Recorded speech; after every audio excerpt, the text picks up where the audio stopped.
Maligayang Pasko sa inyong lahat. Palakpakan ng Panginoon at ngitian ng mga katabi. Isang maligayang ideya ang ating pinagdiriwang. Many people debate the dates, the authenticity of events, details, but the important thing is we celebrate the fact that God sent His Son para ibaba ang langit sa atin dahil hindi natin kayang abutin. Luke 2:7. She gave birth to her firstborn, a son. She was wrapped in cloths and placed him in a manger because there was no guest room available for them. A very familiar story.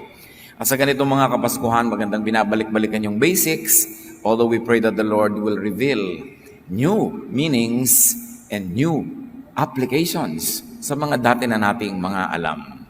The manger, ang sabsaban, ang kainan ng hayop.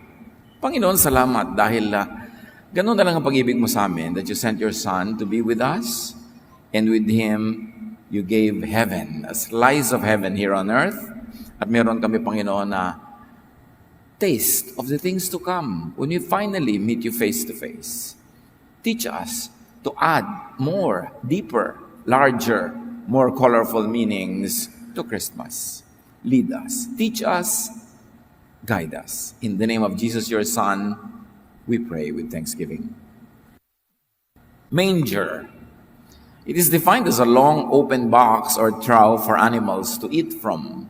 Kahit nung mga maraming taon, kahit sa Pilipinas, ang pakainan ng baboy, yung mga labangan, pakainan ng mga baka, mga kahoy na mga trosong tinanggal yung gitna, naging container para kasya doon yung ipapakain sa mga hayop.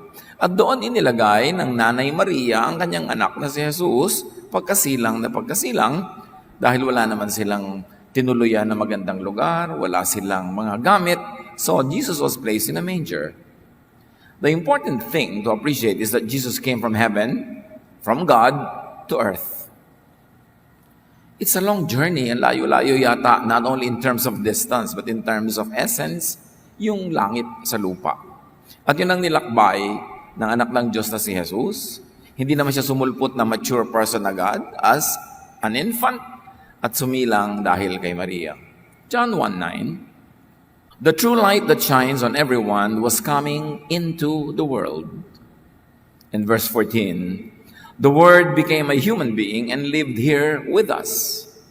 We saw His true glory, the glory of the only Son of the Father. From Him, all the kindness and all the truth of God have come down from us. Yung simpleng-simpleng pagkakapanganak kay Jesus sa isang simpleng lugar, sa isang napakasimpleng oras at panahon, ang laki ng kahulugan. Dahil dinala ni Jesus ang buong kalangitan kasama niya para dalhin sa tao, para makarating sa tao. At dinala ni Jesus sa kanyang pagkakapanganak at pagsasakatawang tao ang lahat-lahat, ang buong katotohanan tungkol sa pag-ibig ng Diyos na hindi naintindihan ng Israel, hindi naintindihan ng mundo, at madalas pa nga misrepresented and twisted. That's why God sent His Son to bring with Him to all people the kindness and the truth of God. Because apparently, the kindness and truth of God had not been correctly and precisely represented by the religious beliefs and belief systems of the time and all the times before that. Kasi kung kontento na ang Ama sa representation sa kanya ng religion, ng Judaism, ng mga major religions known to people at that time, ba't pa niya ipapadala ang kanyang anak to bring with Him all the kindness and truth of God if the religious systems existent at the time were already correctly and adequately representing God and presenting His kindness and truth? In other words, hindi masaya ang Ama sa langit kung paano siya minemisrepresent ng religion. That's why He had to personally send His Son in whom all His deity lived in bodily form. That the Son is the true revelation of the Father. It means that there had been untrue and even false representations of the Father. Kaya nang pinapasalamat natin sa Pasko na sa wakas, itinuwid ng Ama sa langit ang lahat ng dapat ituwid tungkol sa mga iniisip ng tao tungkol sa Kanya. Walang iniisip ang tao kundi siya'y malupit, hingi ng hingi lagi ng mga offering, nagagalit, lagi nagpaparusa, hindi mo maabot, hindi mo ma-reach. At pinatunayan ng Ama na hindi totoo ang lahat ng yon. O heto na ang patunay, ang lahat-lahat ng ako represented by my Son, my true Son, pupunta sa inyo para maging kasama nyo. And how can God, who is holy, now make war with humanity that was sinful when His very own Son had become human? That's why now there is peace between God and men through His Son, Jesus Christ. Paano mo gigirahin ng isang lahi na ang sarili mong anak ay naging kabilang na ng lahi na yon? Kaya ang pagkakapanganak ni Jesus sealed forever the peace between God and men or humans. Parang yung mga hari nung araw, para magkaroon ng kapayapaan, para matigil ang mga gera nila, ang anak ng isang hari, ipapadala doon sa kabilang kaharian, magiging asawa ng anak ng hari doon, magkakaroon sila ngayon ng apo, yung dalawang magkaaway na kings na magkaibang kingdom, may common apo. Paano pa ngayon sila magigera? E di kailangan lipulin nila sarili nilang lahi, sarili nilang mga angkan. At ganun ang kahulugan that God became man, became human in Jesus.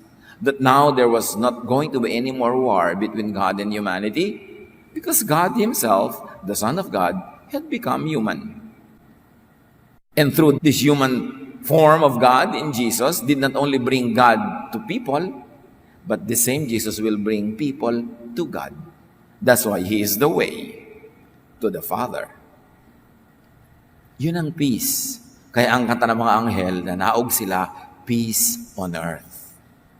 There was going to be no more war because there was apparently a war between goodness and sin, between light and dark, between God and humanity. But all of that is done with through the birth of Jesus. Because the incarnation of God through Jesus is irreversible. Kaya ang sabi, this man, Jesus, came up to heaven and now sits at the right hand of the Father, continuously making intercessions for humans. Kaya yung intercession, hindi lang minsang ginawa sa cross, patuloy na ginagawa ni Jesus who sits at the right hand of the Father. And that is the meaning of Christmas. Dapat wag mawala yun. Kahit maraming nadagdag na pampasaya, minsan pampagulo, pampastress, pero wag mawala yung basic meaning. Now, Jesus was placed by God, by the Spirit, from heaven into Mary's womb. Ang laking journey nun. From spirit to flesh. From divine to human that remained divine. Luke 1:30-32. Then the angel told Mary, don't be afraid. God is pleased with you. And you will have a son. His name will be Jesus. He will be great and will be called the Son of God Most High. So ipinapaalala kay Mary, don't be confused ha, dadaan lang sa'yo, but He will be the Son of God Most High. Ang tunay niyang magulang ay ang Ama sa langit. You will be an instrument, and because of that you will be blessed, and all generations will call you blessed forever and ever. But this child that will be born is Son of God Most High. So Mary gave birth to Jesus into the world. Kasi alam naman bigla na lang, toink, sumulpot si Jesus from heaven, biglang nandyan na lang, malaki na. Kailangan dumaan sa natural process. Mary became an instrument. John 1:14, the Word became a human being and lived here with us. First in the womb of Mary, then into the manger.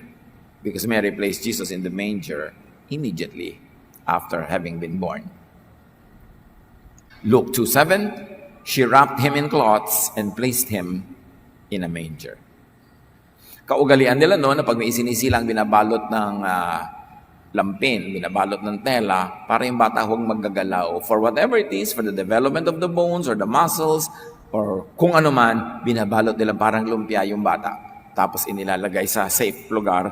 And in that case, in this particular case, Mary placed Jesus in a manger. Now let's be poetic. And let's go beyond the cartoon level of the story, but go into its essence. Because that manger is you. That manger is me, is all of us. God brings Jesus into the world and into you. Kaya kung tutuusin, ibilang natin yung sarili na sabsaban. Tayo yung manger na pinaglagyan kay Jesus. John 1:12-14, yet some people accepted him like the manger accepted Jesus and put their faith in him. So he gave them the right to be the children of God. Sino ang mga anak ng Diyos? Sino mang tatanggap kay Jesus. Ngayon, yung pagtanggap na yan kay Jesus, sobrang naging formula in evangelical circles. A, accept. B, believe. C, confess. Voila, save ka na. Sobrang na-simplify yan ng Western theology. Anong kahulugan talaga ng pagtanggap? It is not just a one-time event, but a process. Yes, you come to a point in your life when you realize that Jesus is really the Son of God, that Jesus is heaven on earth, that Jesus is our way to heaven and to the Father, and you believe in that, and because of that, you mentally, you intellectually, intelligently believe, subscribe to it, and you accept Jesus into your mind, into your heart. But that's not all. That's just the beginning. After accepting Jesus into our hearts, into our minds, we go into a lifelong journey of learning from Him, of imitating Him, of being like Him. Kaya dangerous din yung sobrang sinasabi nila na once saved, always saved. Nang ibig sabihin lang nila minsan kong tinanggap, abracadabra, sis, bumba, tuk, saved na ako. Tapos wala na akong pakialam sa buhay ko, wala na akong pag-aaralan, wala na akong gagawin, saved na ako. Sobra namang simplification yun. It is the beginning of your journey with Jesus, but it's not the end. And it's not everything. Mahalagang maintindihan natin na para tayong manger, pinaglagakan.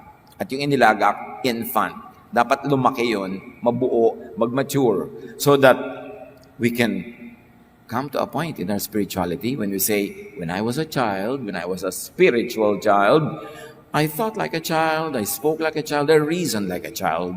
But now that I am mature, I speak like a mature person. Like Paul said. Kaya hindi sapat yung tinanggap mo sa Jesus, end na. Kailangan mag-mature ka. You grow from glory to glory. You outgrow a certain childishness to grow into a certain level of maturity, and that process never ends. That's why the Bible says we grow from one degree of glory to another, from one degree of Jesusness to the next level, to the next level. And nobody becomes full in this side of eternity. But the important thing is to keep growing. And when we die, like a colonel who dies, who becomes a general, there is automatic promotion. Pag namatay ka, you attain perfection as a gift from God. But that cannot be attained physically, practically, this side of eternity. Kaya dapat nag-grow. Verse 14, the Word became a human being and lived here with us. We saw His true glory, the glory of the only Son of the Father. From Him, all the kindness and all the truth of God have come down to us. Ganun ang nangyari nung isinilang si Jesus. So let Jesus be in you like you're a manger. Let Jesus live in you. Let the kindness and truth of the Father come to you through Jesus and spread through you because now you have Jesus. Kaya magandang isipin that the manger is your heart. Inilalagay si Jesus, inilalagak, kailangan mong tanggapin. Romans 5:5, all this happens because God has given us the Holy Spirit who fills our hearts with His love. So, love. God is love. Jesus is love. And when Jesus is received by the manger, when you receive Jesus into your heart, you are filled with love. Kaya doon mo malalaman, totoo nga bang tinanggap ko si Jesus? Filled ka ba ng love? O ng anger, ng hatred? You will know a tree by its fruit. So, paano mo nalalaman na saved ka na? Paano mo nalalaman na naki Jesus ka na nga talaga? Day by day, you grow more and more loving, more accepting, more forgiving, more tolerant of people, more open. Yung iba habang lalong nagiging relihiyoso, mas nagiging close, mas nagiging rejecting, mas nagiging judgmental, mas nagiging mapambato, mapanghusga, hindi si Jesus. ang pumasok doon at sumakay doon sa manger na yon. Dapat pag-isipan niyang ganyan mga bagay. Hindi ulit ka lang ng ulit taon-taon ang celebrate ng Pasko, pero hindi umaasenso yung Jesusness. We should become more and more like Jesus. Romans 10:10, for it is with your heart that you believe and are justified. And it is with your mouth that you profess your faith and are saved. Of course, heart here is used metaphorically, standing for mind. It is with your mind that you really believe. Kasi the heart naman does not think. Symbol lang siya, poetic symbol, na ang center of your personhood, ginagawa ng mga makata your heart. But it's really your brain. Doon ka naniniwala, doon ka hindi naniniwala, doon ka lumalakas ang loob, doon ka pinanghihinaan ng loob. It's your brain. It is the center of our being. So it is really the mind. The manger is your mind. So wag nating layuan. Pag nakikita nating inilagay ni Mary si Jesus sa manger, isipin mo, heart ko yon, mind ko yon, at nilalagay sa akin si Jesus. Romans 8:5, those who live in accordance with the Spirit have their minds set on what the Spirit desires. Pag talagang pinaghaharian tayo ng Espiritu, hindi na tayo kailangan piliting maging kamukha ni Jesus. Yun na talaga ang natural na gusto natin kasi na-set na ng Spirit yung ating mga hilig. Ang hilig na natin, Jesusness. Ang hilig na natin to be more with Jesus, to be like Him, and to serve Him, and to fellowship with Him. Likas na yun kung talagang manger ka na parang mind na tinanggap si Jesus. Hindi ka na lagi ang nag-i-struggle to be like Jesus. No, now you enjoy being like Jesus. Pag struggle pa, immature level pa yon.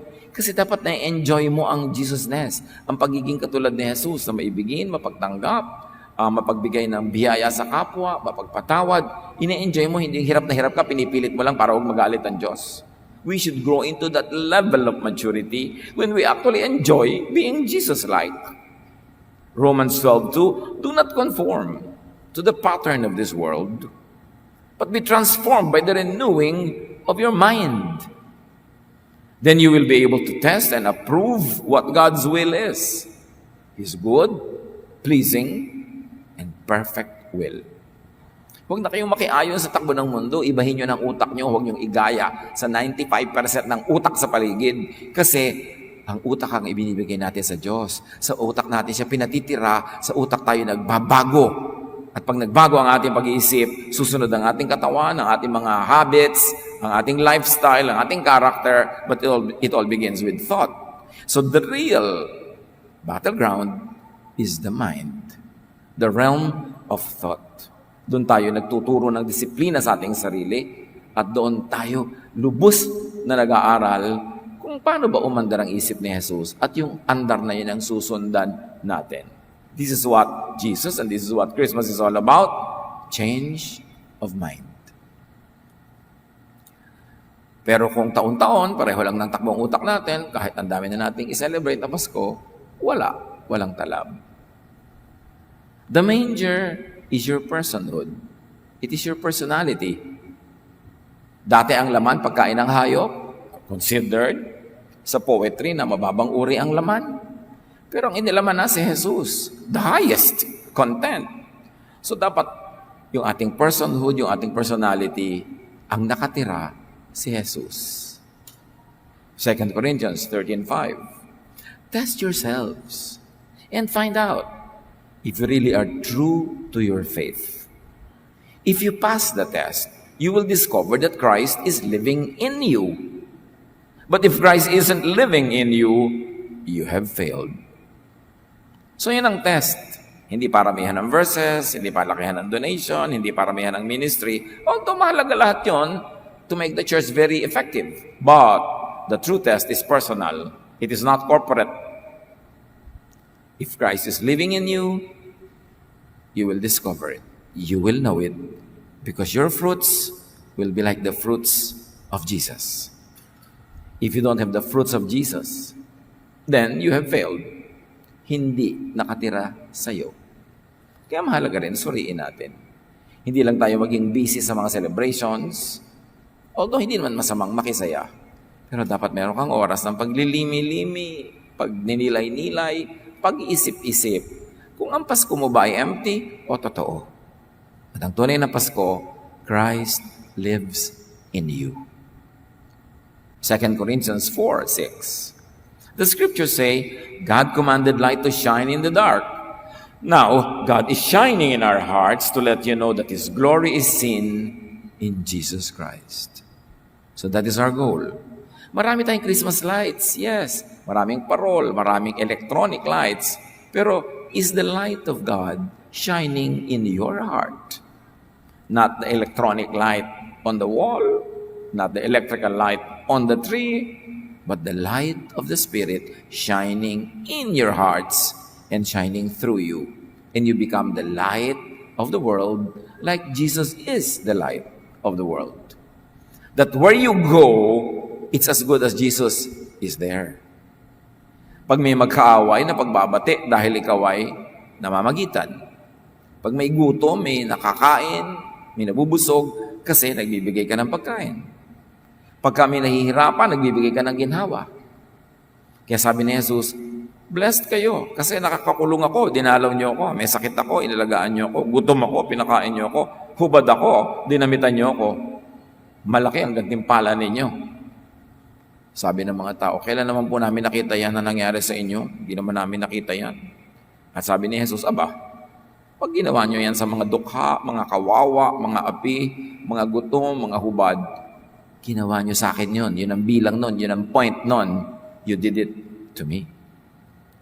So pag ginagawa natin yun, yun ang ibig sabihin na may Pasko ka na nga. Kasi the light of God shines not only inside your heart, but through you, so that it serves as a light for people around. That they get to see God, the invisible God, through you and your visible deeds. That they feel the love of Jesus through you. You become an instrument of God's blessing. Yun ang ibig sabihin that Christ lives in your manger. So invite, welcome, and let Jesus come into you. If you haven't yet. And if you have, continue the relationship. Essentially and progressively. Revelations 3:20. Listen, I am standing and knocking at your door. Sabi ni Jesus, if you hear my voice and open the door, I will come in and we will eat together. Kumakatok ako sa iyong pintuan, pag pinagbuksan mo ako, papasok ako, at tayo'y kakain magkasama. 2 steps, hindi lang yung pasok, na I accepted Jesus, so saved na ako, pinapasok ko na. Pero may kasunod, I will sit down with you and have a very prolonged, enjoyable meal with you. Sa Middle Eastern culture, the highest form of fellowship is eating together. Kaya yung sinasabi nating, the Lord is my shepherd, ang kasunod nun, you lay a table before me in the presence of my enemies. Ibig sabihin, naghahain ka, kakain tayo, at walang magagawa ang mga kaaway ko. Because in old Middle Eastern culture, when somebody opens his tent or his house for you and sets a table before you and eats with you, it is a signal to all the community surrounding that house that nobody can touch you, that the owner of the house, your host, will give his life to protect you from all your enemies. That's why you don't only come in and eat, you enjoy the protection of the house. Kaya sabi ni Jesus, if you will only open the door, I will come in and eat with you. I will protect you from all your enemies, including yourself. I will give my life to protect you. And that's what Jesus did. He gave His life to give us our life. He paid for our sins. He became our champion. His victory became our victory, because if we would fight the battles on our own, we would all lose anyway. So Jesus fought it for us, and with His victory, we have all become victorious. Sabi niya, I will eat with you. Nobody can touch you. Dadaan muna sila sa ibabaw ng aking malamig na bangkay. At ibinigay ni Jesus yung bangkay na yon, pero hindi siya nanatiling bangkay. He rose from the dead, proving that His ministry of salvation was a grand success. Yun ang Pasko. You cannot appreciate Pasko without connecting it to Holy Week. Dumating siya, yun ang Pasko. Pero anong ending? Namatay at nabuhay siya para sa atin. Sabi niya, I will come in. But it's not going to be a one-time, 1 minute, 1 second event. I will eat with you all your life. We will be together on the table, fellowshipping. I will be teaching you. I will be an instrument of the Father in heaven to make you like me, because I am the Son of God, so that you too will become a child of God. And actually, you have become a child of God the moment you accepted me. But legal status lang yon. Sa totoong buhay, ang layo-layo pa ng itsura mo. So pagtrabahuhan natin yan, let us work together. That's why Christmas is not only a certain day of the year. It is every day of the year that you make Jesus come into you and join you and change you from glory to glory. Same with me. All of us. John 1:12. Yet some people accepted him and put their faith in him, so he gave them the right to be the children of God. So to be a child of God, it's not joining a certain religion. It's not wearing a certain costume. When you accept Jesus and you know what you're doing and you're accepting him in spirit, in truth, and in practical deed, you are a child of God. And of course, children have to move to adulthood. That's why it is important to keep dining with Jesus, fellowshipping with Jesus, and be filled with Jesusness. So let Jesus live and grow in you. Yung bang habang dumadaan ang araw, mas Jesus ka na kaysa mas ikaw dati. Yung parang, ano nangyayari sa kanya? Nagiging katulad siya ni Jesus. Dapat ganun. Galatians 2:20, it is no longer I who live, but Christ lives in me. And the life I now live in the flesh, I live by faith in the Son of God. I dedicate to the Son of God. I live the style that the Son of God would want me to have. I am a little Christ. That's why I am a Christian. I am a Jesus believer. It is important. So make your heart the kingdom of God. Make your heart an extension of the kingdom of God. Kaya si Jesus, tinatanong siya, nasaan ang kingdom? Nasaan ang kingdom? Kailan darating ang kingdom? Sabi ni Jesus, the kingdom is in you. Nasa inyong puso. Nasa inyong lifestyle. Kaya pagka mga tao nagtanong sa'yo, nasaan ba ang kingdom of God? It's in my heart. Don't you feel? I am the kingdom of God. Now, if you open your heart, Jesus comes in and eats with you. You become another extension of the kingdom of God. Person to person, door to door, house to house, the kingdom of God will spread and increase as one by one hearts open up to Jesus and accept Him as their Savior, as their Lord, and begin a lifestyle of tutelage by Jesus, of being taught, of being trained. Yun ang pagpapalaki ng kingdom of God, hindi pagpapalaki ng relihiyon. Hindi pagpapalaki ng attendance ng mga churches. Hindi pagpapalaki ng mga building. Ang kingdom of God is not a building. The church is not a building. The church is the fellowship of true believers. So you want the kingdom of God to increase? Talk about Jesus. Model Jesus. Focus on Jesus. And let people become more and more like Jesus. Then the kingdom comes. Huwag tayong antay ng grand coming of the kingdom na may mga trompeta, mga kidlat, mga puputok na bulkan. With every heart that opens to Jesus, the kingdom of God comes. First to that person, and then the kingdom of God on earth extends for every one of us who are people of the kingdom, who are children of God. Luke 8:15, those seeds that fell on good ground are the people who listen to the message and keep it in good and honest hearts. They last and produce a harvest. What is a successful evangelism? What is a successful soul winning? Not only when the person accepts and prays, but now when the person keeps that good teaching in her heart, in his heart, and continues to grow until spiritual fruits become visible, become tangible. That you know that they are now bearing the fruit of the Spirit, which is really love for others, which is really good deeds, goodness, kindness. Then you know that the evangelistic work had gone full circle. That the seed planted is now has now become a flower, has become a fruit, and now bearing seeds that will be planted again, and the cycle goes on again, and more people accept Jesus as their Savior and Lord. So meron tayong pananagutan. First, to model Jesus-ness, to make it more appealing and less threatening for people to come to Jesus because they're at ease with you, because you are nice, because you are kind, and because you are not judgmental and rejecting and snooty and self-righteous. We must correctly represent Jesus so that the kingdom will increase. Parang nung first century Christianity, the people of God were sharing food, they were sharing resources. So ang sabi sa Bible, and the Lord added to their number daily those who were being saved. Why?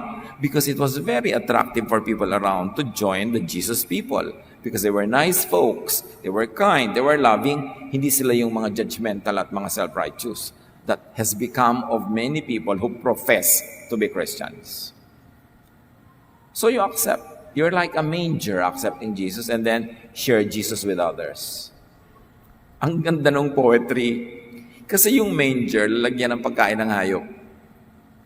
So nang inilagay si Jesus doon, in a romantic and poetical way, isipin na natin na naging pagkain siya ng mga hayop. Naging pagkain natin, that Jesus became our food. He became the spiritual bread from heaven. At tayo man, kung tayo ay manger na tinitirhan ni Jesus, many people will come to us and be fed. Because we're available and we're open and we're allowing them to feast on the Jesusness that is within us. Nagiging receptacles tayo, nagiging dispensers of blessing to people, that people come to us and feed on Jesus. Sabi ni Jesus, eat my body, drink my blood. That's, of course, metaphorical. That is poetic language. Ibig sabihin, have my mind, think like me, be Jesus-like, and therefore, mapapatunayan mong anak ka nga ng Diyos. Kasi ako anak ng Diyos, kamukha kita, di anak ka rin. Then share Jesus with others. Sa kabisihan natin sa Paskong Pasko, baka nun wala na tayong panahon mag-share tungkol kay Jesus. Kailangan meron. When we go to people and bring them gifts, when we visit people, make sure that you talk about Jesus. Not necessarily give them a sermon, but even a word or two that comes from the mouth of Jesus, applied on the right wound, on the right weakness, will become a blessing to people. And you help open their hearts and minds so that they too will become mangers into which we can put Jesus. Make the Spirit of Jesus inhabit many other hearts and minds. Make Jesusness reside and rule in many other people's lives. That's what Christmas is about. Huwag tayong malito. Acts 4:18-20. So they called the two disciples back in and told them that they must never, for any reason, teach anything about the name of Jesus. Peter and John answered, do you think God wants us to obey you or to obey Him? We cannot keep quiet about what we have seen and heard. So, under threat, Peter and John said, no, we cannot be made to keep quiet about Jesus. Kahit kami parusahan, kahit kami ikulong, hindi kami titigil na ipangaral si Jesus. Sa buhay nga natin ngayon, wala namang ganong threat. Some of our churches in some countries that are close to the gospel, they're under threat when they spread the word of Jesus. But we in this country, we are not. So dapat ang dami-dami natin na si-sharean, wala namang threat. Dapat nating dibdibin ang pananagutan nating nakakakilala kay Jesus para ipakilala pa siya sa iba. Huwag nating solohin. Kasi manger tayo, kainan ng iba. Dapat marami kumakain pag lumalapit sila sa atin at pinapakain natin sa kanila the words of Jesus. John 4:28-30. The woman left her water jar and ran back into town. She said to the people, come and see a man who told me everything I have ever done. Could he be the Messiah? Everyone in town went out to see Jesus. Dahil sa napakagandang presentation ng babaeng ito, hindi niya sinabing, alam mo, pumunta kayo kay Jesus, masosolve lahat ng problem nyo, mababayaran lahat ng utang nyo, gagaling lahat ng inyong sakit. Ganyan ang pangako ng iba eh. Hindi naman nagayari, nadi-disappoint yung marami. Sabi lang niya, could could this be the Messiah? A very interesting question. It was very interesting because it came in a question form. Naturally, the people would like to find the answer to that question. So they went to Jesus, and indeed, Jesus was the answer. They found the answer. And they asked Jesus to stay in their village 2 or 3 more days. Kasi nasarapan silang makinig kay Jesus. Kasi may nangimbita. Kaya pinopromote natin ang mga sambahay. Pumupunta kayo sa church, hindi nyo naman kasama yung mga kamag-anak nyo, mga kapitbahay, kumisan sariling housemate, kasambahay, hindi kasama, kapamilya, hindi kasama. So we bring the church to your home. Buksan yung home nyo, maglagay tayo ng sambahay, a simple Bible study, stressless or less stress, na paraan ng paggagawa ng isang activity, simple. And you will bring the church, you will bring heaven into your house. Dapat kasi nating ilapit sa mga tao, lalo sa mga taong nahihirapang lumapit. Acts 1:8. But the Holy Spirit will come upon you and give you power. Then you will tell everyone about me in Jerusalem, in all Judea, in Samaria, and everywhere in the world. Yun ang mandate ni Jesus. Ikwento niyo ako sa mga malapit sa inyo, sa mga malapit-lapit, at sa mga Samaritans na ayaw ninyo, at sa ends of the world na hindi nyo kilala. So all 4 levels of relationships with people, magpupunta tayo doon to share about Jesus. Matthew 28:19, go to the people of all nations and make them my disciples. Because if you didn't do that, they will be the disciples of someone else. Make them my disciples. You will be the instrument in making that happen. Baptize them in the name of the Father, the Son, and the Holy Spirit. So para madalian tayong matandaan ang lahat-lahat ng ito, be a manger. Yun lang. Tanggapin niyo si Jesus. And then, dahil nasa inyo si Jesus, maraming ibang pupunta sa inyo para kumain. Ang kakainin nila, ang salita ni Jesus, ang katuruan ni Jesus. At ang silbi mo doon, you are a manger. Naging receptacle, naging sisidlan, naging meeting point between God and the people that need God, then maganda ang Pasko. Make people's hearts and minds become new mangers into which other people will come to them and be lovingly cared for. So, cradle ka, pwede mo gawing cradle ang iba, but you begin by telling people about how good Jesus is. That's why it is important to realize the mission of Christmas. Take it upon yourself as your mission to make it really more meaningful because this is what Christmas is all about. Panginoon, salamat po sa inyong mga kabutihan sa amin. Napakarami ng mga celebrations. Nawa hindi lang namin bilangin kung magkano natanggap naming regalo, ilan na ipamigay namin, kundi magbilang kami ng mga espiritu, mga kaluluwa na dadala namin sa inyong paanan. Magbilang kami ng mga taong nagiging manger, nagiging sabsaban, into which you come because we bring you to them and because we bring them to you at maraming ibang makikinabang at kakain doon. But first, we make ourselves your manger, O God. Live in us, grow in us, and fill us with your fruits, with your glory, with your kindness. Pagbulay-bulayan natin mga ito, pag-isip-isipan as we celebrate Christmas.